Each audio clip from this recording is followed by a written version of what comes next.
Está no ar mais um Zonecast para você na sua terceira temporada, com programas espetaculares, convidados especiais, e hoje a gente vai tratar de cidades inteligentes e os desafios da engenharia. Os nossos convidados de hoje são Gutenberg Rios, conselheiro do Confea, presidente do IBAP, Instituto Brasileiro de Avaliações, Perícias e Engenharia do DF, Fernando Altran, que é diretor do IBAP, e Larissa Barreto, da Abraeste, Associação Brasiliense de Engenharia de Segurança do Trabalho. Lembrando que o nosso Zonecast tem o apoio de Só Notícia Boa e Hamburgueria, ou melhor, Hambúrguer Rock.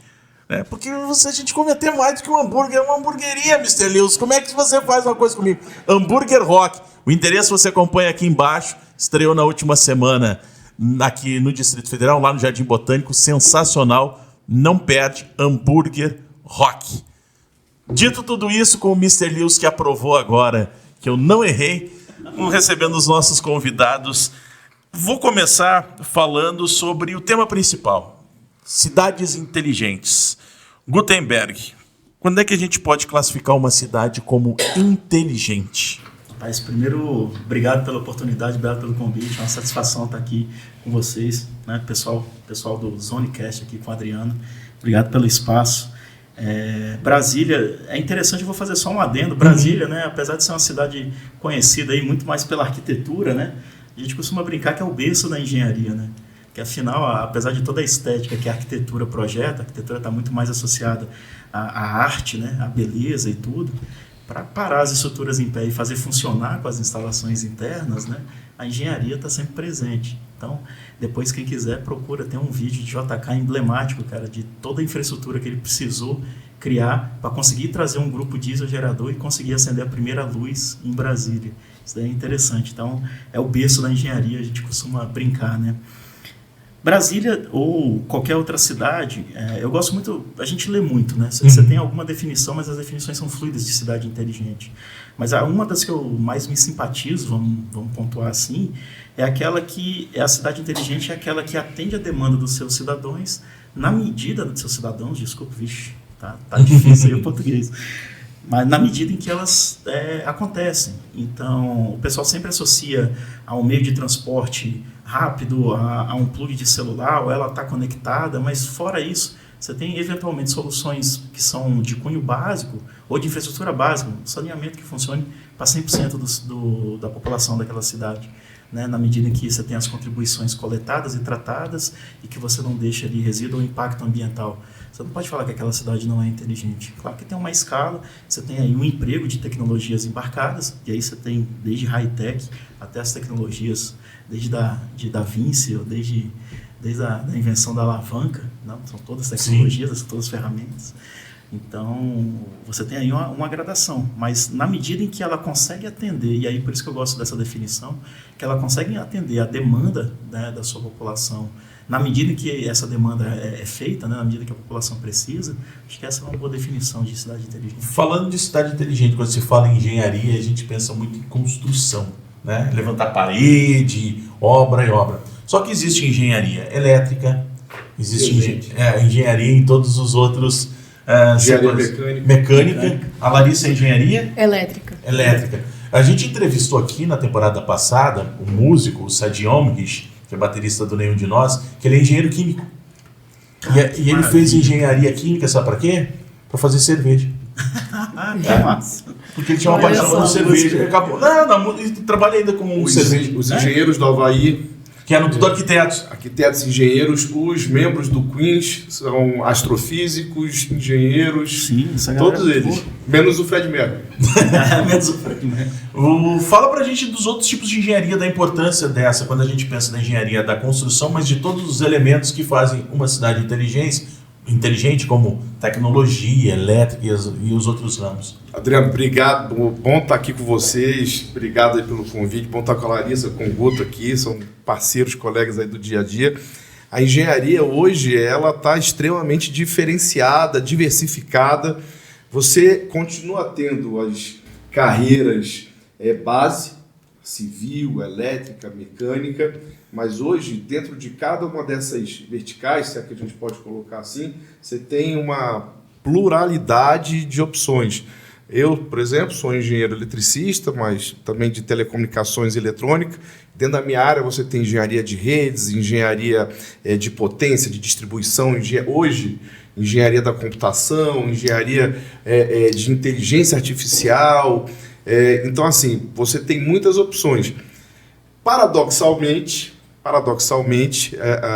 falando de cidades inteligentes e da necessidade de você ter uma transição na busca pela evolução das cidades aí, de ter esse suporte da engenharia, o engenheiro vive, né, uma condição não tão privilegiada. Para você ter uma ideia, falando uma estatística que se faz normalmente por milhão de habitantes, países como Israel, que agora está passando por um conflito bélico, tem quase 9 mil engenheiros por milhão de habitantes.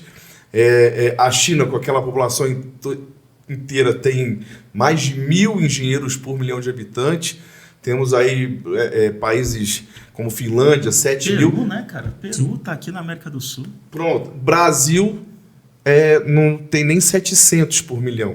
Não, mas é isso, o que isso... É 7 por mil. Né? O que isso se caracteriza? Sim, é a falta de procura por parte dos jovens, de oportunidade de trabalho, a dificuldade de acesso. Por que não tem tantos engenheiros? Como tudo na engenharia é multifatorial. A gente tem uma falta de incentivo, de políticas públicas para incentivar as carreiras. Então, por exemplo, é algo que eu sempre falo, tenho com muito orgulho aqui, momento aqui de pai babão, tenho uma filha médica, um filho economista, mas medicina, quando você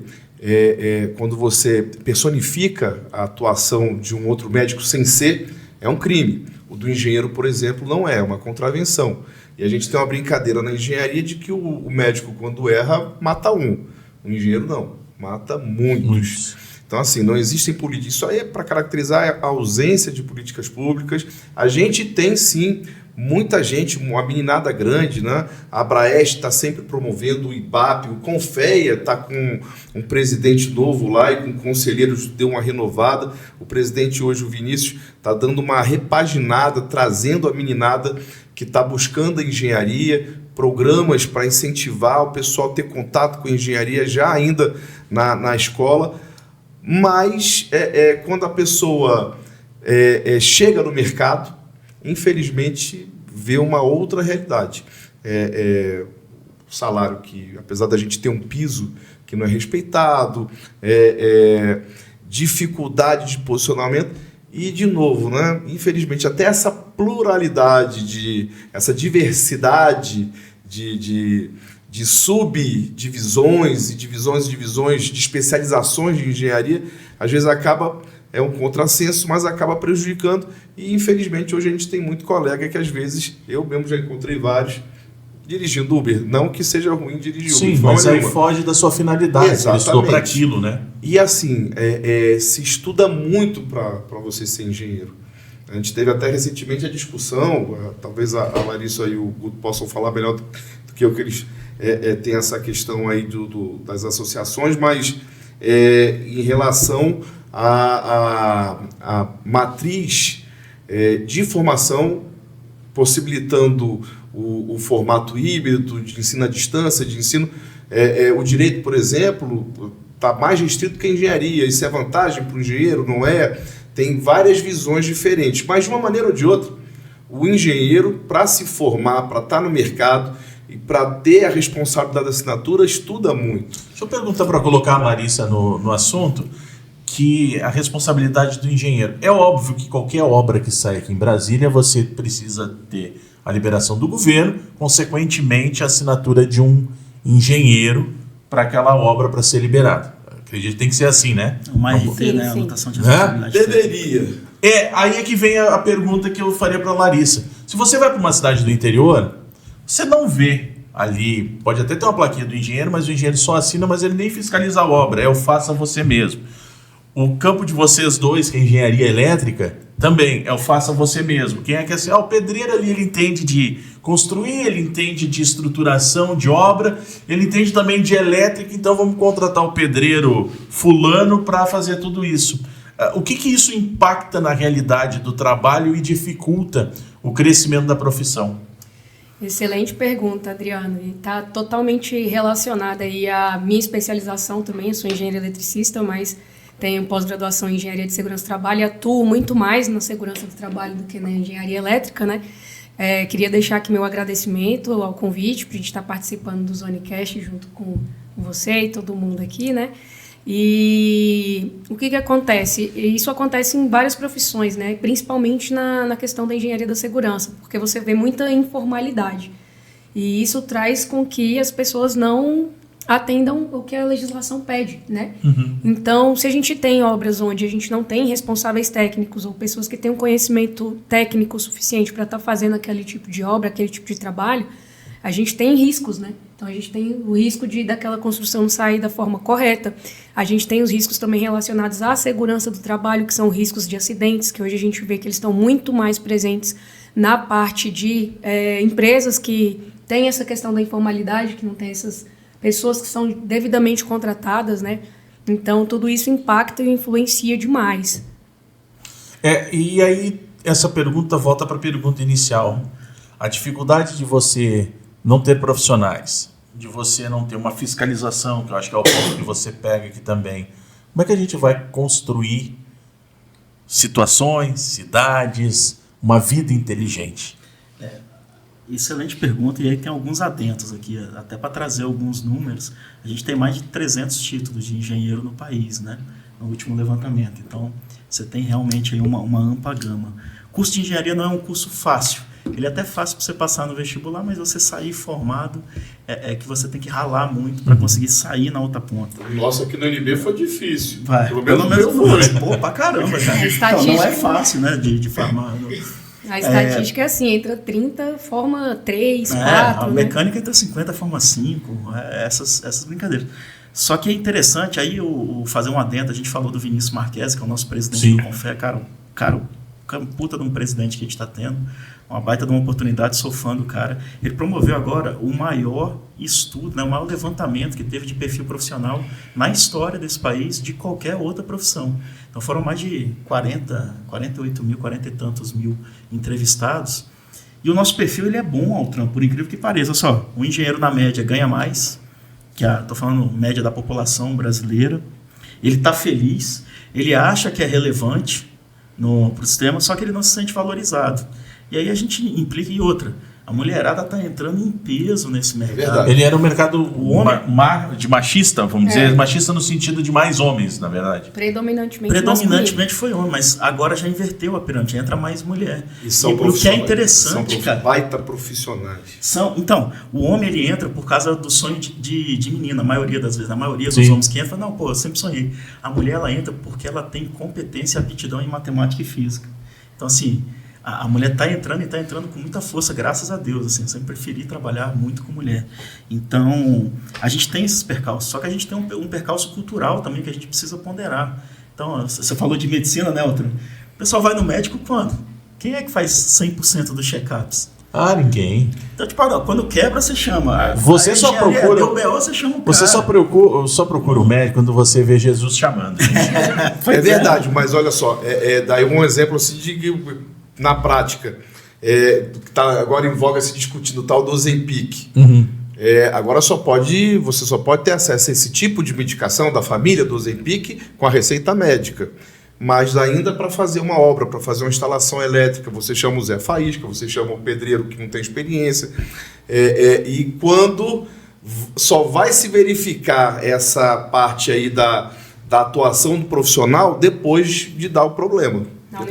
Esse era meu ponto. Deu BO, é a diferença, né? A gente tá ruim, vai até o médico, né? Sim. Não, deu BO não, chama o engenheiro lá que agora ele resolve.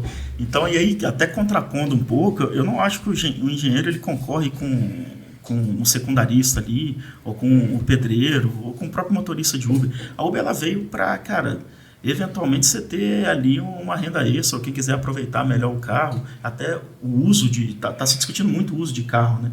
A galera tá preferindo alugar carro, preferindo ter outros tipos de uso de carro, ao invés de contratar aquilo e sobrecarregar o tráfego dentro da cidade, por exemplo.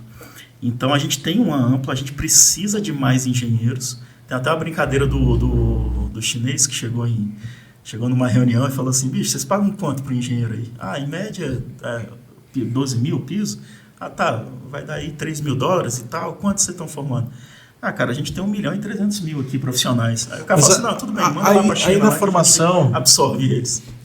A gente vai voltando em todos os assuntos. Mas aí na formação, coisas que me chamam a atenção. Teve um momento ali no final dos anos 90, em que se ouvia, pelo menos onde eu morava no Rio Grande do Sul, que a onda do momento era ser engenheiro mecatrônico. Que era o que pagava melhor, que tinha muitas vagas e por aí vai. Era novidade. Era novidade. Junto com engenharia de rede, com engenharia da computação. Eu vivi essa fase. Eu não sei se teve um impacto, mas você tinha uma propaganda por parte das universidades fazendo com que as pessoas tivessem o interesse pela engenharia mecatrônica, pela questão da remuneração e poucos profissionais do mercado. Não sei se isso deu algum impacto na ocasião. E um outro ponto que me chama muita atenção é que sempre quando você fala em aprendizagem e estrutura de conhecimento, a disciplina de matemática, principalmente, mais do que de física, ela é sempre vista como um terror. Bicho-papão. Um bicho-papão. Ao invés de se ensinar a aprender, gostar, e gostar ou não vai... Mas já se parte do nossa, matemática é horrível. Isso também não afasta de uma profissão como engenharia, que você precisa tanto dos números? Olha, eu vou dizer uma coisa. Assim como tem algumas profissões que são sacerdócios.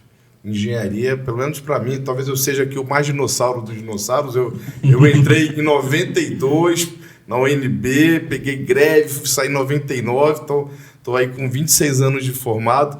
Então, assim, vivi essa época, na minha época não tinha segunda chamada, ou você entrava ou não entrava, só tinha civil, elétrica e mecânica. A gente pegou a criação mecatrônica, por exemplo, é uma junção de eletrônica com mecânica.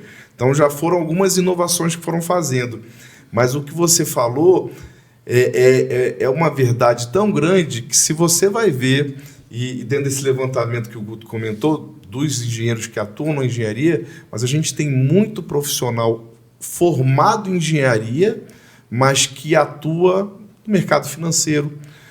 Concursos públicos em Brasília, você pega um TCU da vida, porque eu estou falando porque eu tenho vários colegas, Polícia Federal, não vou dizer a maioria, mas uma boa parte, se você for fazer um percentual de profissões ali da formação, e são engenheiros que não estão atuando, que eu até brinco, o pessoal que não está registrado no CREA.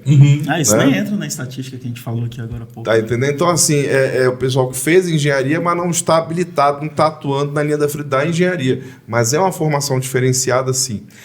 E o camarada vai porque gosta exatamente da matemática e da física. Aí não vira não é bicho-papão, é a zona de conforto. E cabe um adendo aqui também na questão de que, assim, sou apaixonada pela engenharia. Engenharia é um tipo de curso que te ensina lógica, então vem muito do que você comentou, né? Nessa pluralidade de estar atuando em vários ramos. A gente tem aí uma série de engenheiros que são muito famosos e se deram muito bem na vida, né? Por exemplo, o Jeff Bezos, fundador da Amazon, um dos caras mais ricos que a gente tem, ele é engenheiro, né? Então, Elon Musk também. Elon Musk não tem um diploma, mas ele é considerado um engenheiro prático, né? Por estar trabalhando na parte aeroespacial e tudo. Mas, assim, o Henry Ford também. Então, assim, são todos exemplos de pessoas muito bem-sucedidas e que teve a engenharia, né, como formação. Então, é um curso mesmo que te ensina lógica e te abre portas para que você consiga trabalhar em vários locais diferentes, né? E agora botando a pressão para vocês dois, principalmente, que são representantes de associações, né, presidente. Onde é que vocês, como associação, eu estou colocando vocês como associação porque são representantes, estão falhando nesse processo ou estão projetando algo para que essas dificuldades que vocês encontram hoje, que é uma realidade do cenário, possa mudar? Uma das principais, a gente estava até comentando antes de entrar ali, é comunicação, né? Nós somos reducionistas por formação, né? Se der para a gente terminar tudo em uma frase, está ótimo. Só que o ser humano, ele necessita de maior detalhamento, né? Sim. Até tem, quem já leu o Sapiens, né? Fala que a nossa língua ela é rica por conta de detalhamento, de nível de detalhamento. De fofoca. De fofoca. Ele fala fofoca. Então a gente precisa saber nos comunicar melhor, levar isso adiante. A gente precisa furar algumas bolhas. Então, eu não sei a realidade da Abraeste, mas as entidades que eu participei, ou que eu de alguma forma me envolvi, elas tinham muito uma gestão voltada para dentro, para comunicar com seus associados e para fechar um circuito. E a gente vem com uma proposta de abrir esse discurso. Não, eu quero conversar com a sociedade. A sociedade tem que perceber o valor da contratação de um profissional legalmente habilitado ou de um especialista para desempenhar aquele determinado papel. Né? Eu esqueci o nome dele agora, ele fala assim, se tu acha caro contratar um profissional, espera até tu contratar um amador. Aí você vai ver o que é caro dentro da tua história. Então a gente precisa furar essa bolha, conversar com... O nome bonito é stakeholder, né? Que o pessoal fica botando assim. E se você me permite, Gutão, ainda tem um outro detalhe. O perfil do engenheiro clássico, isso tem mudado bastante. É um perfil de trabalhar sozinho, isolado. Eu faço tudo. Eu bato o corner, corro, cabeceio, defendo, ataco, faço tudo. E hoje a gente começa... Eu, por exemplo, como o engenheiro Dino, tenho buscado o negócio do Collab e entender as linguagens de comunicação e fazer parte... A Larissa, na associação, ela defende a atuação daquele segmento de profissionais de segurança do trabalho. O Guto, lá no Instituto, de fomentar as técnicas, o mercado de perícias e avaliações. Agora, o trabalho desse aqui é mais enrolado porque ele está nas duas pontas. Ele tem que defender o profissional, mas como conselho, é uma defesa também, mas por meio da fiscalização. Que o pessoal às vezes confunde essa atuação. O conselho não é o sindicato, não é a associação. Ele vai fiscalizar o exercício da profissão. E aí que entra, aí que é o complicado. Que é o outro desafio, que é a gente transcender a legalidade está resolvida. Sim. Então, para você exercer engenharia, você tem que estar vinculado ao conselho. Você tem normas. Você tem norma, tem lei, você tem que cumprir, certo? Então, a gente tem que transcender. Mais que a legalidade, a gente precisa da legitimidade das ações dos conselhos. E é isso que a gente tem buscado. Então, o Vinícius, aí, mais uma vez, cara, está revolucionando a atuação do Confeia, está abrindo todo o diálogo do Confeia, todas as ações do Confeia e realizando coisas que ou há muito estavam represadas lá ou que o pessoal ainda não tinha cogitado em fazer, porque a visão era de que, não, a gente tem uma questão obrigacional. Ele fala, não, a gente tem que devolver para o profissional esse sentimento de pertencimento. Exemplo disso é o acesso gratuito às normas ABNT, que parece óbvio, né, para todos, mas nunca foi feito. Foi feito ano passado, no início da gestão dele. Marisa, o que você acha de tudo isso aí? Você acha que a comunicação acaba sendo um pilar importante para desenvolver mais esses processos? Com certeza, absolutamente falando, até comentando um pouco do que o Guto trouxe, né? A gente, enquanto associação, precisa procurar promover e estar mais perto das pessoas, entender a dor, né, desses profissionais, para que a gente consiga se comunicar de forma assertiva, né? Assim, eu não tenho tanto tempo assim na questão associativa, né? Mas desde que eu entrei, no começo eu era o tipo de profissional que falava assim, o que eu vou ganhar estando dentro dessa associação, né? E aí, quando me chamaram para fazer parte da diretoria, e hoje eu estou como presidente da Abraeste, eu sempre, nas reuniões em que eu participava com a diretoria, gente, eu não conheço muito disso aqui, mas o que o associado ganha? Quais são os benefícios? O que a gente está trazendo para os profissionais para que eles sintam orgulho de falar, eu faço parte da Abraeste? O que a gente pode fazer indo de encontro justamente com essa questão do senso de pertencimento, de que realmente vale a pena eu estar dentro da associação e estar apoiando para que a gente consiga políticas públicas, que a gente consiga uma proximidade política, que a gente consiga conquistas, representatividade, né, conquistas, né? E aí, falando muito da parte da Abraeste, que traz essa questão da segurança do trabalho, né? A gente, ano passado, está fazendo esse trabalho de estar falando com a comunidade, com a sociedade. Então, nós nos juntamos com outras entidades também, né, que também trazem dessa temática de segurança do trabalho, onde a gente está indo até as escolas públicas para poder falar sobre segurança do trabalho. Né? Porque, assim, se engenharia já é algo que a gente precisa mudar uma comunicação para trazer mais profissionais, imagina a engenharia de segurança do trabalho, que é uma pós-graduação que você só pode fazer depois que você tiver sua engenharia de base, né?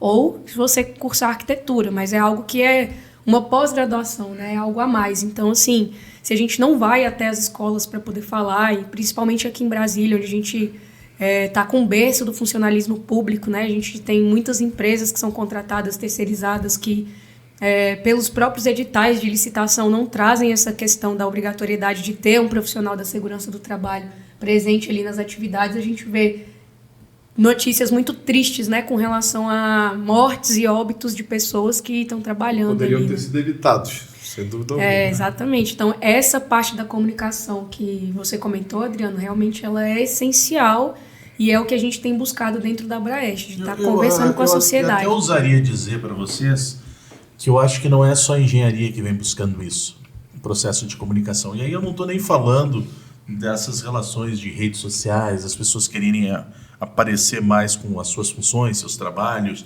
as empresas, as associações quererem aparecer como uma situação de mercado. Assim, eu acho que é uma necessidade da nossa sociedade em comunicar melhor, as pessoas conhecerem melhor. Eu tive a oportunidade de participar de um evento do Conselho de Química o ano passado e o grande desafio deles, fizeram ali uma série de atividades, convidaram alguns profissionais da comunicação para falar como é que funciona a comunicação, mas a grande dificuldade que eu vi, mais do que conhecer os veículos de imprensa ou os comunicadores, que é uma parte da comunicação, é como eu me comunico com a sociedade. Porque o que acontece? Para quem é da área de humanas, como é o meu caso, a gente está mais acostumado com esse tipo de perfil. Mas para quem é área de exatas, às vezes tem essa dificuldade de ser claro para a sociedade, de coisas simples que passam pela engenharia, que passam por outros setores. Eu fiz toda essa tese para perguntar para vocês se vocês não sentem que a sociedade exige de vocês, enquanto engenheiros, que sejam mais claros. Exigir, talvez não. Pode até não ser a palavra, mas. Eu acho que ele não tem essa cobrança. O que a gente percebe muito é que quando a gente começa a falar, vai falar, mas eu não sabia. Mas ninguém nunca me falou, né? Então, a ausência da informação. Eu vejo muito também essa questão do perfil do profissional. A gente está nas associações, está participando. Eu lembro da eleição do Vinícius, foi uma quebra de paradigma, porque vinha numa série de presidentes com a visão, não que eles estivessem errados, mas eles estavam alinhados a um outro momento, e quebrou um paradigma ali que está quebrando paradigmas, e para nós, sair do casulo, eu imagino que todo mundo assistiu The Big Bang Theory. Sim. Né? Tem ali, daquela turma ali, tem um engenheiro que era o Howard. O Howard, Horowitz, né? Horowitz. Que foi, inclusive, que era astronauta. Not a doctor, né? Ele não era PhD, não era PhD, não era doutor, mas era engenheiro. E, assim, ele queria fazer parte, ele queria participar, tentava ser o mais expansivo, mas era, às vezes, o mais retraído. E o engenheiro tem esse perfil, e muito desse trabalho da associação atrair, seja por benefício, seja por oferecimento de cursos, a Abraeste, o IBAP tem um trabalho muito importante de oferecer formação complementar para esses profissionais e integração. Eu queria apimentar ainda mais essa situação, porque a gente está falando da estrutura, de coisas que fazem parte da nossa sociedade em paralelo à engenharia, mas agora, quando você estava falando sobre aprendizagem, uma coisa me veio à cabeça: inteligência artificial. Opa! Eu sempre digo, cada vez que eu vou entrevistar alguém, algum profissional, quando eu comento, eu digo que eu tenho medo. E a pessoa, mas por que você tem medo? É porque eu acho o seguinte, eu acho uma ferramenta que não tem como a gente ignorar, porque ela está aí. É algo que você consegue fazer um monte de coisa, mas também tem a forma com que você usa isso e para que você usa. Como é que a engenharia tem visto o ingresso da inteligência artificial no meio em que, lá no início, falava do faça você mesmo? Nossa, chegou a dar um silêncio. Não. É que eu vou, assim, desculpa, porque eu tenho estudado um bocado desse tema, até porque é uma das minhas áreas de expertise. E quando entrei no UNB em 92, o primeiro curso que eu fiz ainda não era nem doutor, o professor Souza Neto, que hoje é pós-doutor em inteligência artificial e redes e tecnologias inovadoras, foi um curso de redes neurais. Então, assim, o primeiro ponto é que a inteligência que esses sistemas têm para receber o nome de inteligência artificial não existe, não é uma inteligência artificial. É uma machine learning, né? Não no final do dia. A diferença do que a gente tem hoje, porque a gente tinha lá nos anos 90, que a gente chamava de sistemas especialistas, são duas questões. Uma capacidade de processamento violentíssima, NVIDIA, Sim. todo mundo conhece o case. Os bancos de dados evoluíram brutalmente, então o cruzamento, o cruzamento, o processamento, a forma como os produtos chamados de inteligência artificial hoje conseguem gerar informação a partir, por isso que é aprendizado, porque eles vão se valendo dos prompts, das perguntas, das respostas, vão montando suas próprias correlações, mas assim, apesar de eu falar para minha esposa, viu, Adriano, que eu falo com meu chat GPT, chama Gertrude. Eu falo bom dia, boa tarde, por favor, muito obrigado. Minha esposa briga comigo e fala, olha, na hora que chegar no dia do Skynet, do dia do Skynet, aí os nerds vão compreender, é melhor que ela lembre de mim com carinho. Mas, brincadeiras à parte, é uma ferramenta. E como qualquer área profissional, a gente tem que entender que tem algumas atuações profissionais que a gente nem sabe ainda que vão surgir. A gente não faz ideia que elas vão aparecer. E o profissional que hoje não lançar mão de uma ferramenta como é a inteligência artificial, nas suas inúmeras formas, assim como as redes sociais, Sim. como ferramenta de comunicação, se me permitem uma grossa analogia, o profissional que não entender, não buscar, não tentar conhecer, se adaptar e aplicar, vai ficar para trás. Guto, Larissa. Por favor, Larissa, vai lá depois. Eu sou completamente apaixonada por esse assunto, porque, assim, para mim, veio para revolucionar mesmo. E quem não usar vai estar fora do mercado. Eu sou completamente apaixonada pela inteligência artificial, uso todos os dias, uso muito no meu trabalho. Treino, procuro estudar, já fiz vários cursos, né, sobre, eu vejo assim que eu ganho uma celeridade absurda em tudo que eu fazia antes, e hoje o que eu faço com o apoio da inteligência artificial é muito mais. Então eu vejo como eu posso muito mais. Então a gente, até enquanto associação, também pode muito mais. A gente, por exemplo, um exemplo que a gente tem aqui, uma série de documentos que a gente precisa realizar, ofícios, automatizar, solicitações, né? E que a gente antes demorava assim, nossa, até para o próprio congresso, né, que eu vou aproveitar aqui um momento, vou convidar todos a estarem presentes no Congresso Nacional de Engenharia de Segurança do Trabalho. Esse ano o congresso está sendo feito aqui em Brasília, sediado pela Abraeste, né, que é a Associação Brasiliense de Engenharia de Segurança do Trabalho, em parceria com a ANEST, nossa Associação Nacional de Engenharia de Segurança do Trabalho, nos dias 20, 21 e 22 de novembro, no auditório da Câmara Legislativa, aqui do Distrito Federal. E, assim, uma série de planejamentos e programações que a gente tem feito para o próprio Congresso, com a ajuda da inteligência artificial, está deixando tudo em outro patamar. E eu fico muito feliz e fico muito animada de falar disso, porque eu gosto muito de tecnologia. Olha aí, Congresso de Engenharia feito por inteligência artificial. Eu concordo, assim, inteligência artificial, como você pontuou, a matemática, o pessoal fala assim, não, a matemática às vezes é difícil. Não, a matemática, para nós engenheiros, ela é uma ferramenta. Então, você aprende a usar a ferramenta. É claro que quem quiser pesquisar e depois ir para o lado matemático teórico é uma coisa. Mesma coisa a inteligência artificial. Eu costumo brincar muito, eu sempre gostei muito de simulação, principalmente simulação numérica, né? Então, em tese, depois que você desenvolve ali o algoritmo interno, você bota ali um input de informação, ele vai processar e te devolver. Então, se você bota uma informação ruim na entrada, vai sair uma coisa ruim na saída.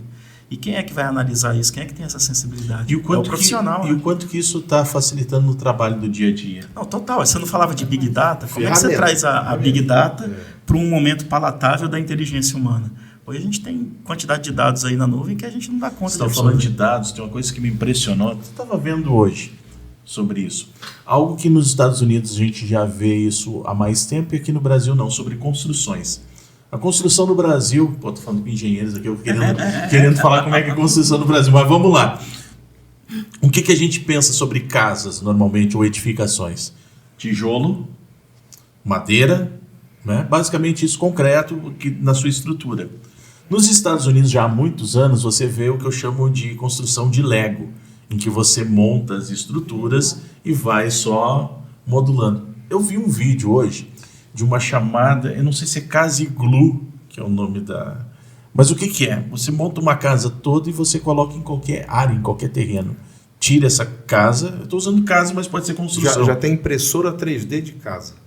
É isso, eu queria que vocês me falassem sobre essas novidades que impressionam. De você ter uma casa muito pronta bacana. em um mês. Muito bacana. Algo que levava 20 anos, 10 anos, dependendo do investimento que as pessoas tinham. Na nossa área de elétrica, né, voltada para instalações, você tem hoje, além de tecnologias que protegem as pessoas, dispositivos anti-choque, um aterramento de melhor qualidade, sistema de para-raio, sistemas eletrônicos de segurança perimetral. Se falar de telecomunicações, hoje a gente tem Starlink. Voltando aí ao Elon Musk. A Webzone tem Starlink, aí, só para você saber. Opa, nós fizemos transmissões de futebol com o Starlink. Sensacional. Olha, coisa boa, velho. Sensacional. Você apontar. Eu lembro de eu fazer prova de link de satélite. Eram satélites de geoestacionários, não de baixa órbita. Era uma dificuldade tecnológica que hoje acabou. Afinal de contas, o foguete está dando ré. Então, assim, chegamos a essa época. Mas dentro da construção civil, desde o revestimento, desde a parte dos elementos de construção, passando pelos revestimentos, automação, a inteligência artificial, já está tomando conta. Você conversa. Quem é que não conversa com a Alexa? Quem é que não conversa com o carro, gente? É isso que eu acho incrível. A gente acostumado com aquele Fusquinha, sabe? Aquele Fusquinha, aquele Chevetinho. Adoro. Tubarão. Depois, assim, sei lá, aqueles Fiat Uno. Tubarão. Aí você pega um carro, eu não tô nem falando dos BYD, essas coisas. Pega um carro hoje, já novo, em que o carro avisa se tem passageiro atrás, se o carro da frente andou, se tá com cinto, se não tá com cinto. O pneu tá furado, não tá? Se você tá com as duas mãos no volante ou não.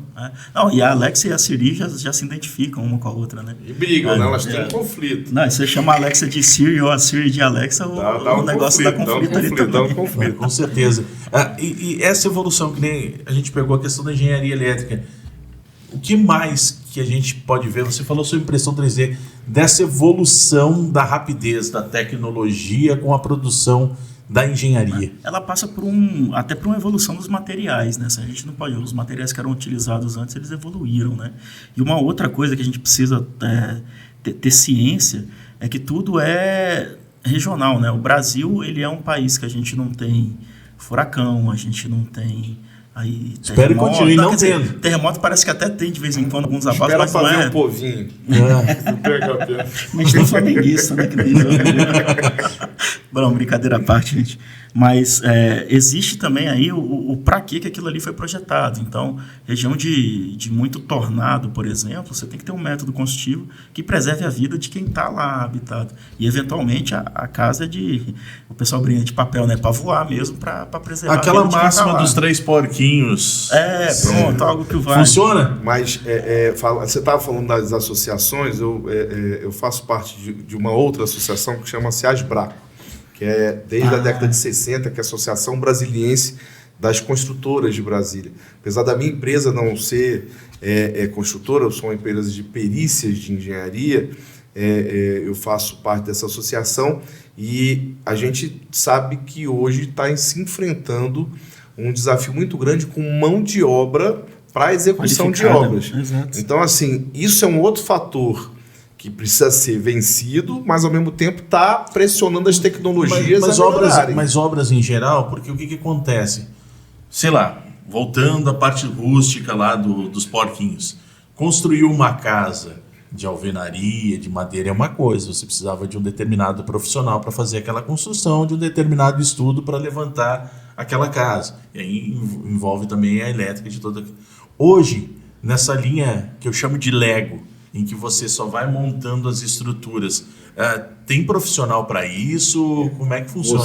Você ainda depende de alguns elementos. Você precisa de um projeto estrutural, você precisa de uma fundação, um tipo de fundação que depende do terreno. Precisa fazer uma sondagem. Então, análise de terreno. Que é a sondar, você fazer um furo lá e saber até quantos metros tem água, qual é o tipo, tem pedra, não tem.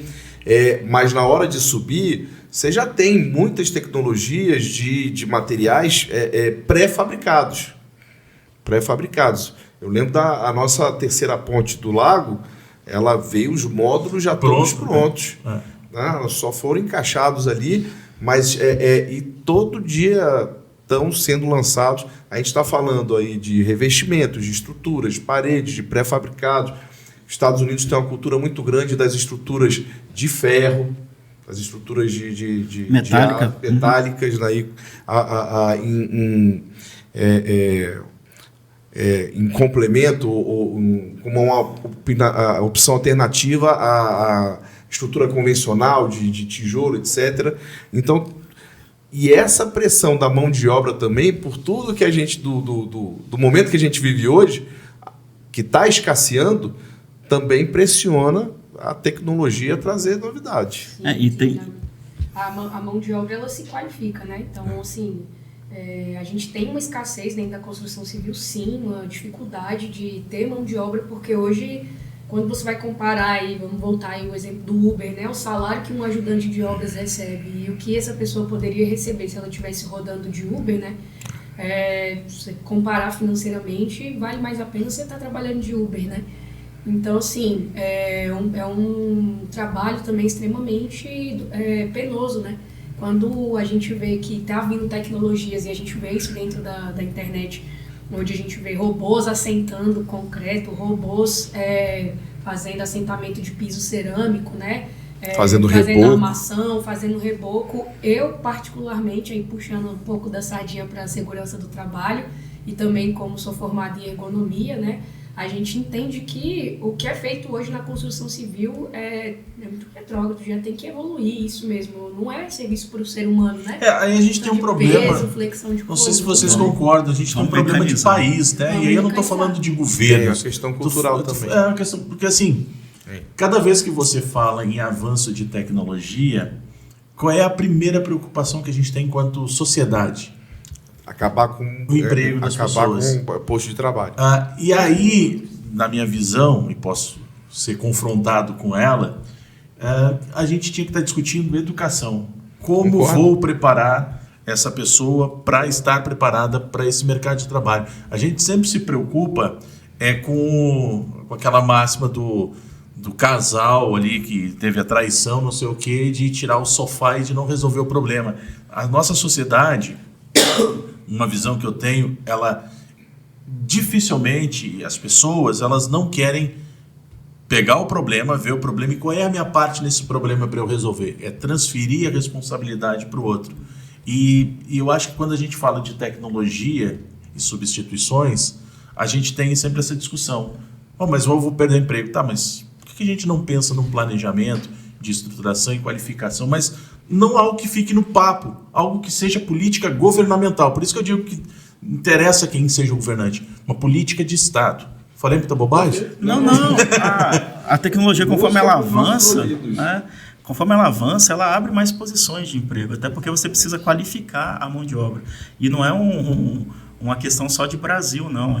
Participei recentemente de um fórum da ONU que estava justamente se discutindo a necessidade de qualificação de mão de obra. Isso, nível global, assim, todo mundo está discutindo isso. Todo mundo quer saber. Então, não é um receio de que vai melhorar as posições de emprego. Isso vai melhorar. Tem até um estudo da implantação da 4.0 que ela multiplica por 6, né?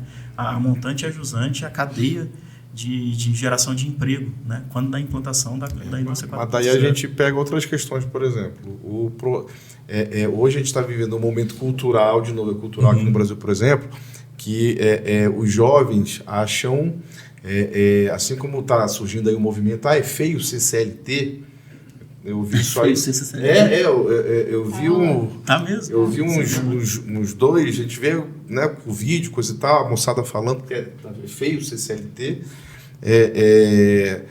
A turma não gosta de ser, não vou ser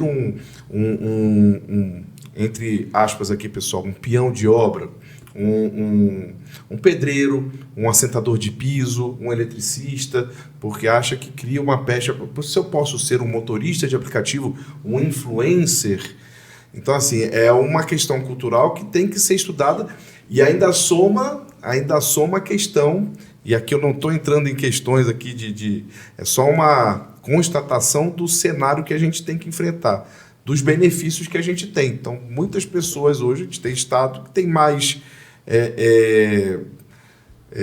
pessoas em benefícios do Estado do que inscritos no Sabe CLT. que eu fiz uma entrevista há alguns anos, acho que nem foi entrevista.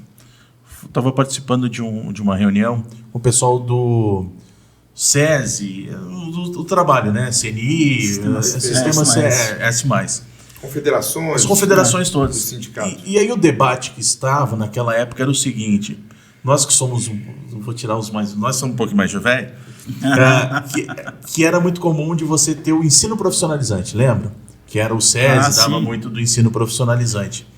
E o pessoal estava me comentando naquela época, isso há uns 5, 6 anos atrás, a dificuldade de ter mão de obra para aquele serviço que é tão importante quanto, ou seja, a universidade. Uma coisa não tem nada a ver com a outra, né? Não é, você pode fazer uma universidade, mas... A Alemanha, o próprio Estados Unidos, o serviço técnico é tão importante quanto uma graduação acadêmica. E aí eles me diziam da dificuldade de encontrar pessoas que quisessem, ou que gostariam de desenvolver esse tipo de atividade. Sendo que a remuneração para um profissional que não tinha necessidade de ter uma qualificação de um ensino superior, e sim de um ensino médio, era maior, não vou dizer do que o engenheiro, mas às vezes poderia chegar pela necessidade de você ter a falta desse profissional. Às vezes passa, Eu conheço muito técnico de nível secundário, né, do ensino médio. E na sua área, principalmente, de vocês dois, elétrico ainda. Técnicos de segurança do trabalho, que tem muita experiência, que está na linha de frente todo dia, vai ganhar certamente e merece. Mais do que um engenheiro, às vezes, de segurança do trabalho que está começando a carreira. Eu conheço engenheiro de segurança do trabalho que fez engenharia e depois vai fazer o curso de técnico de segurança do trabalho. Para também aprender mais na prática. É a mesma coisa na engenharia elétrica também. Você vê engenheiros elétricos fazendo curso de técnico em eletrotécnica, porque um é mais prático do que o outro, né? Então tem toda essa questão. Mas eu entendo essa parte como algo de um perfil onde eu vejo que as pessoas precisam se movimentar e sair das suas bolhas, das suas zonas de conforto, porque enquanto uns lamentam não ter conhecimento para fazer aquele tipo de atividade, que é uma atividade nova que está surgindo no mercado, outros aproveitam a oportunidade e vão para cima, exploram aquilo e acaba se dando muito bem, né? Larissa, depois que eu vi um dia desse uma petição, eu atuo nessa área de perícia, então eu lido muito com advogados. Eu vi uma petição em que o advogado começava assim: meu nome é fulano de tal, advogado, eu sofro de TDAH, tenho síndrome do pânico. Então, assim, a vitimização já começa na apresentação, no início da atuação profissional. Mas não faz nem sentido, né, cara? A gente já tá, por incrível que pareça, a gente já tá na reta final do programa. A gente já tá com quase 1 hora de papo, sabia? Que bom. Vai rápido, vai fluindo. Não só senti falta do hambúrguer rock. Cadê o hambúrguer rock? No próximo vocês vão ter que o hambúrguer rock, né? Batatinha frita. Se é só notícia boa, né? Vai ser só notícia boa, manda pra cá o hambúrguer rock. Eu quero saber o seguinte, eu quero fazer algumas provocações do dia a dia pra vocês. A primeira delas: como é que foi construído o prédio da PGR? Porque é uma coisa que o arquiteto inventou e o engenheiro teve que inventar uma sustentação. Minha esposa trabalha lá, sabe me deixar enrolado aqui. Não é algo fácil, né? Os tamboretes. Logo no comecinho você estava falando de Brasília, do arquiteto, você falando do coração, eu ia até brincar, falei, você não sabe a briga que foi entre o Niemeyer e os engenheiros por conta da catedral. Eu ia chegar lá na provocação, mas você já chegou antes. Para aquele sino funcionar. Mas funcionou, né? Graças aos deuses estrutureiros. Mas o incrível é isso. O incrível é que o arquiteto, e aí não é uma crítica, pensou, inventou algo, uma obra, e a engenharia conseguiu colocar em prática. Em prática e em pé, né? Assim, graças aos... É muita sinergia entre arquitetura e engenharia na atuação, isso no campo. Nós somos multidisciplinares, né? Aliás, não tem nenhuma engenharia estanque o suficiente para atuar sozinha. E nenhum empreendimento aí você pode pegar de médio a grande porte, tá? Então, cara, é o que eu falei, a arquitetura ela está associada à arte. Então, o cara ele fez a arte. Você vai ter que alterar um pouco a proporção, você vai ter que alterar um pouco alguma coisa. Muita coisa aqui em Brasília é enterrada, né? Principalmente telecomunicações. Sim. Então, enterra esse negócio, bota não sei quantos metros, passa por cá. Então, afunda mais, você bota lá mais base lá para baixo, aprofunda a fundação, enfim, e está em pé, né? Como é que ficou em pé? Pega o MASP, o prédio do MASP. Para um leigo, como é que uma estrutura... Eu sempre aprendi que você tem que ter a pilastra que vem do chão. Mas tem, só que ela é central e ela deriva lateralmente nas pontas e sustenta aquela estrutura que fica em balanço. Isso aí eu tô simplificando demais, cálculos, simulações, etc. Outro prédio que é assim é o Palácio, esse inclusive foi um dos fiscais da parte de instalações, da estrutura, mas acompanhei o Palácio do TJDFT, que fica ali na Praça do Buriti. Sim. Não parece, mas ele também tem o mesmo princípio. Ele tem a sustentação dele é no centro e a estrutura toda é pendurada e fica em balanço ali. Mas ali tem muita coisa. A sede do governo de BH também tem, né? Que foi um... Não era sei, isso? Não sei. Eu não sei. Posso estar confundindo. A proteção também, né? Onde a gente usa cabos de aço na laje, onde a gente consegue ter um vão maior, né? Eu costumava brincar, ia na casa de um amigo, na época do início de jornalismo, gravar pilotos de programa de rádio. E aí tinha um prédio do lado que eu apostava quando é que ele ia cair. Porque ele tinha umas pilastras fininhas, e aí eu tinha uma tese de que o prédio tem que brotar do chão. Para ser... Você vai ter elemento que suporta ali. Aí entra a galera do dimensionamento, a evolução da tecnologia dos materiais que são usados. Você vai ter algum elemento da estrutura ali que vai estar transmitindo essa questão dos esforços para algum outro lugar e descarregando. Provocação. Mas tem uns pilares fantasmas também, já viu? Esses dias, o pessoal vai fazer, a gente teve inclusive, uma das normas hoje que impõe a toda reforma dentro de um condomínio ser submetida à análise de um profissional de engenharia e arquitetura, técnica de edificação, enfim, profissional habilitado, foi por conta do Rio de Janeiro, de pessoal quis abrir o vão do andar comercial e aí os prédios foram caindo em dominó, né? Então, o pessoal, a gente brinca de que é pilar fantasma, o pessoal corta, estoura nas aquilo reformas, ali. A parede estrutural, né? Às vezes tem muita transferência por parede estrutural nessas voltando ao que a gente falou ali, né? Do né? pedreiro, né? Quando a gente não contrata pessoas que são tecnicamente, né? Que têm esse conhecimento, que são especialistas, vão fazer uma reforma ali e acaba tirando um pilar mesmo que realmente implica nisso, né? Provocação para quem é de perícia elétrica. Por que a gente tem tanto incêndio em prédio hoje em dia? Por conta dos seus inúmeros Zé Faíscas. Mas não entra, é brincadeira. A gente tem muitos profissionais técnicos, até práticos, eletricistas de muita qualidade. Mas essa questão aí, infelizmente, eu já fiz algumas perícias, inclusive com acidentes fatais, com causalidade fatal, por choque. Inclusive, quem tiver interesse, existe uma outra associação que chama-se Abracopel, que é uma associação que faz o acompanhamento dos acidentes com as instalações elétricas. Eles fazem, todo ano eles soltam um anuário que mostra o percentual de acidentes por choque, por descarga atmosférica, por incêndio.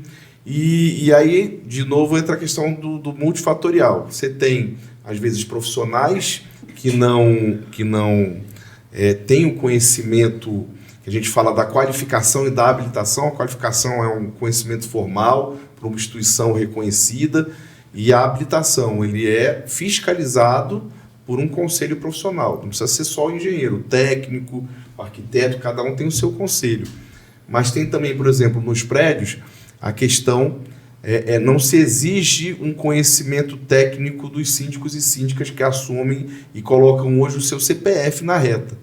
E uma instalação elétrica, por exemplo, tem uma vida útil média de 25 anos. Quem é que faz manutenção? Quem é que faz? Isso se for fazer. Meu prédio tá todo riscadinho lá, ficou feio, tá tudo vermelho. Tá? Porque vai passar por alguma manutenção, ou não? Não, vermelho o quê? A fachada? A fachada, tudo com isso, tá parecendo desenho. Aí já é possível. Passou por um diagnóstico para identificar onde é que está o problema, muito possivelmente vai passar. Pode ser por uma manutenção corretiva ou até mesmo uma reforma, reexecutar. Mas essa questão das instalações elétricas, eu até brinco, porque quando a gente ia assim, puxando a sardinha aqui para os engenheiros eletricistas, na engenharia civil, quando o prédio começa a dar pepino. Dá pipoca, ele grita. Aparece uma fissura, uma trinca, uma rachadura, ele literalmente faz barulho, range. Instalação elétrica é às vezes um inimigo silencioso.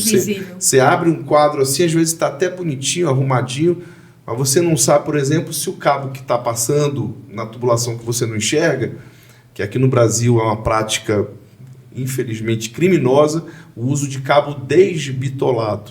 Então você compra o cabo lá, que é para ter uma determinada área, você compra com 60%, 70% daquela área, da seção de cobre. É mais barato. Esse aqui é o ponto que eu ia falar. Mas depois... O pessoal que vai só no preço, né, cara? E você tem muito cabo barato importado aí da China, principalmente, que não segue o padrão ABNT. Por falar em o cara preço, paga mais barato e toca fogo o cobre no fica negócio. mais barato, né? Eu já tive a oportunidade de entrevistar o Walter algumas vezes, eu já fiz essa pergunta para ele, pode responder de novo, que é o seguinte, porque quando a gente pensa numa construção, não se começa pensando pela parte elétrica e depois você levanta essa construção. Normalmente você tem a construção e aí quando chega na parte elétrica, nossa, mas é tudo muito caro. Pô, mas por que tá esse preço aqui na hora de comprar? Isso é ausência de projeto, né, cara? Aí já... Você tem que investir num projeto. Em projeto você vai pegar aí de 7% a 15% aí do valor da obra, que é insignificante. A própria obra, o que o profissional economiza durante a obra, né, ele se paga. Só que a galera não contrata projeto, cara. Chama. Isso é. Como você mesmo pontuou no início da nossa conversa aqui, não, vou chamar o cara ali que entende um pouco, ele já fez um que ficou bom ali, aí bota o cara para fazer e depois fala, não, agora tem que quebrar tudo. O pessoal ainda continua encarando o projeto como custo. O projeto é investimento. Exato. Enquanto está no papel, ainda mais hoje, que é outra especialidade do Guto, que é um negócio bacana também, que é o BIM, que é a modelagem inteligente dos projetos de engenharia. Então, hoje, você consegue fazer uma alteração, já te dá orçamento, lista de material. Enquanto está no papel ou no computador, está barato. Você muda, testa, tira, coloca a parede, coloca instalação, tudo. Define onde vai passar, cabo, quando você faz a compatibilização. Uhum. Mas você está correto, porque assim, é outra brincadeira que a gente tem na elétrica. A gente compra a construção, mas a gente vive nas instalações. Exato. E infelizmente isso não é muito bem pensado. Principalmente essa parte da compatibilização do projeto, né? Muitas vezes a gente tá num empreendimento e vê ali que onde você colocou para passar uma tubulação elétrica, tá passando uma tubulação hidráulica. E aí, como é que a gente vai fazer nesse sentido, né? É falta do projeto mesmo, dessa parte de planejamento, né? Sim. As grandes empresas, inclusive do Brasil, que eu trabalhei numa enorme, a maior de engenharia consultiva, né, que é a área que cuida de projeto, nós tínhamos departamento de coordenação de projetos, só para evitar esses choques aí, a gente chamava de coordenação entre as áreas, né? Tudo isso antes no 2D, aí veio depois... Tem ferramenta e tem a inteligência artificial para tudo isso. Exatamente. E você vê assim, né? Eu estou trazendo para o dia a dia mais simples, para as pessoas entenderem toda essa nossa conversa de vários momentos para a realidade do dia a dia. Hoje você pega uma tomada, quando eu era pequeno, se eu botasse um dedo na tomada, eu tomava um choque na hora. Mó barato. Hoje em dia, as tomadas, pelo menos que você vê, você pode até colocar o dedo, você já toma choque. Muitas delas, né? Eu tô falando ela pode estar protegida mecanicamente ali, para você não ter contato com o condutor, ou o que é a recomendação da norma das instalações elétricas, ter o dispositivo, tem um nomezinho bonito, mas é o dispositivo anti-choque lá no quadro elétrico. Que Porque se tiver uma fuga de corrente ali, quando você coloca o dedo, ela vai desligar e vai evitar. Mas obrigatório em áreas molhadas hoje, pela norma, não é? Áreas molhadas ou áreas úmidas, mas a depender da ligação, por exemplo, de como é que é a formatação do aterramento, às vezes você tem que botar o DR, que é esse dispositivo anti-choque, na instalação inteira, independente do circuito. Isso aqui. Principalmente em obras também, né? A gente vê evitar muito acidente por conta de quadro elétrico que tem o DR instalado, porque o pessoal vai utilizar extensão elétrica e aí extensão de qualquer jeito, né? Extensão com fuga de corrente. Aí você vê, muito acidente. Nos Estados Unidos, por exemplo, mas não é só Estados Unidos não, Canadá, Peru que você comentou, Colômbia, existem políticas de a cada transação imobiliária, que pode ser desde a venda, compra ou aluguel, tem a figura de um profissional de inspeção predial que vai lá para certificar, validar sistemas de climatização, ar-condicionado, aquecimento, etc. Sistemas elétricos, a estrutura, se também está tendo mofo, está tendo umidade demais, não tem, sistemas de proteção e combate a incêndio, para garantir a segurança, porque no Brasil a aquisição do produto, o consumo do produto da construção civil ainda é predominantemente uma compra, um consumo às cegas. Para a gente fechar, a última provocação que eu vou fazer. O que na engenharia é um acidente, que é algo um acidente, e o que é uma imperícia? Ou tudo é imperícia na engenharia? Não, você tem... Eu vou deixar até o pessoal da segurança do trabalho se pronunciar primeiro. Tirando teu corpo fora, né? Eu faço do dedo, mas, cara, que a especialidade deles Sim. é atuar nisso. Inclusive, os tipos de acidente. Fica à vontade. A gente tem uma série de análises, né, que devem ser feitas quando a gente fala de acidente de trabalho. A gente não tem só a imperícia, mas a gente tem também a parte da negligência, né?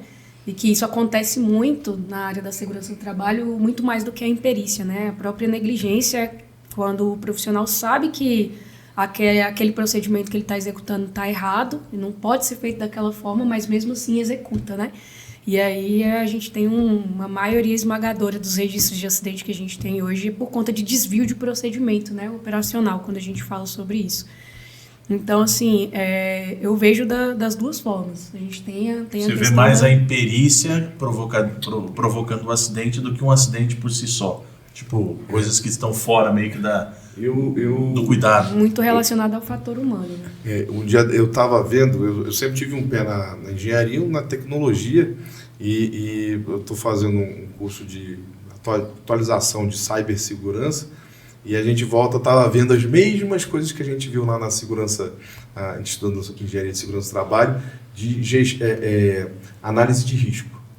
Então, assim, você tem que ter, para poder classificar aí o que vem a ser uma negligência, uma imperícia, um acidente, mas principalmente você começa fazendo análise de risco, porque a depender do tipo de risco que você vai enfrentar, talvez a decisão seja não executar determinado serviço. Se você determinar que vai executar, isso vale para segurança do trabalho, vale para questões de segurança cibernética hoje em dia, como para qualquer atividade da engenharia. Se você decidir assumir os riscos, você tem que mapeá-los, quantificá-los na melhor capacidade que você possa e planejar as medidas para evitar que aqueles problemas que você evidenciou os riscos aconteçam. Se acontecer algo que não está mapeado ali, é o acidente. Então, daí vai, por isso que fica uma linha tão tênue aí, porque foi a sua incapacidade, às vezes, de não avaliar aquele risco adequadamente ou até mesmo sofrer uma pressão de um contratante, de um chefe, de alguém e executar um serviço sem as condições de segurança adequadas. E toda vez que você tem catástrofe, né, ou quando chega a um óbito, você vai fazer a análise, né, do que gerou aquilo ali, normalmente é uma soma de pequenos fatores que isoladamente seriam reversíveis, né, mas que de alguma forma eles somaram. Se você usar um Ishikawa, um fault tree analysis, por exemplo, você vai ver, você pode ter falha do material, você pode ter falha da máquina, falha das pessoas, né, que aí entra a questão da imperícia, uma falha de procedimento, que aí é a negligência, né, de como trabalhar. Enfim, você tem uma série de outras coisas, a não pontuação do risco, né, no levantamento do risco. Então, você tem vários fatores, né? Eu não colocaria só a imperícia. A imperícia, é claro que ela é brutal, né? Você vai tentar... É aquele meme, né? Não entra sem a ajuda de um profissional, não, né? Queria agradecer demais a presença de vocês. Eu gostaria de fazer... Mr. Lewis, vai, Mr. Lewis, diretor do programa. 3 perguntinhas de bate-pronto, Tá. de lendas arquitetônicas e engenheiras de Brasília. Tá. Uma, de bate-pronto. É verdade que no prédio da PGR, se você solta uma bolinha de tênis nos últimos andares, ela escorre para as laterais?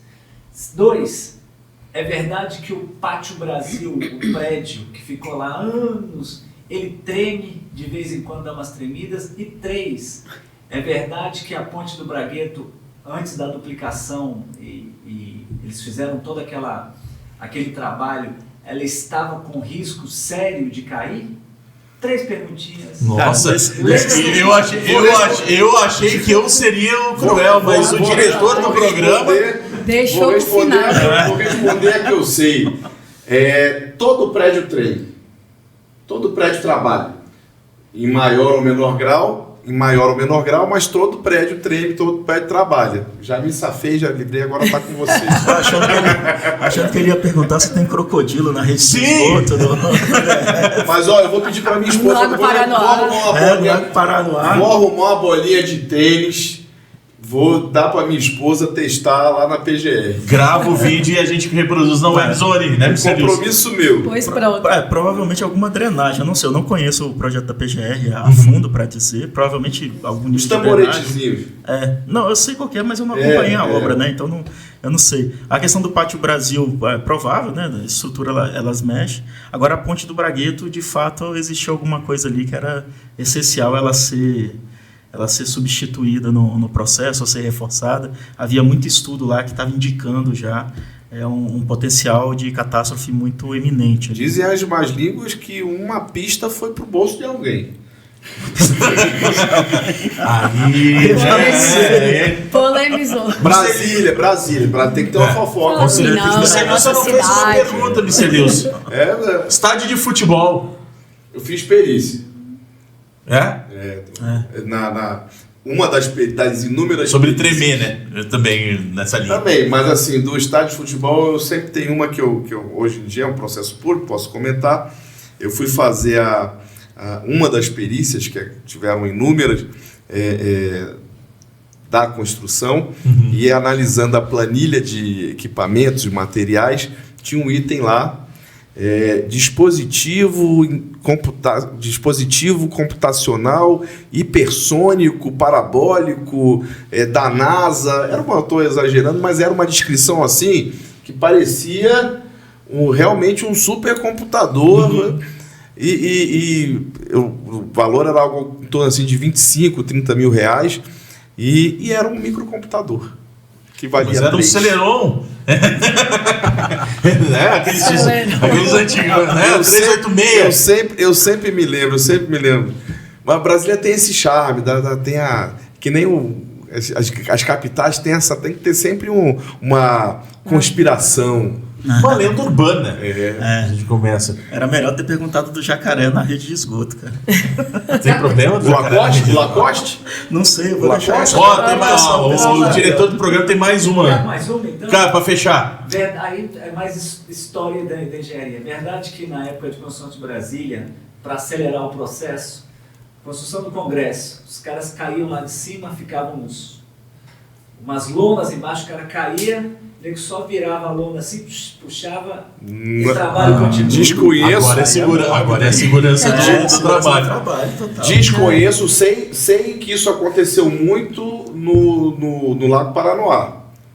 Não de ter a lona ali, algo premeditado, mas eu não duvido, não.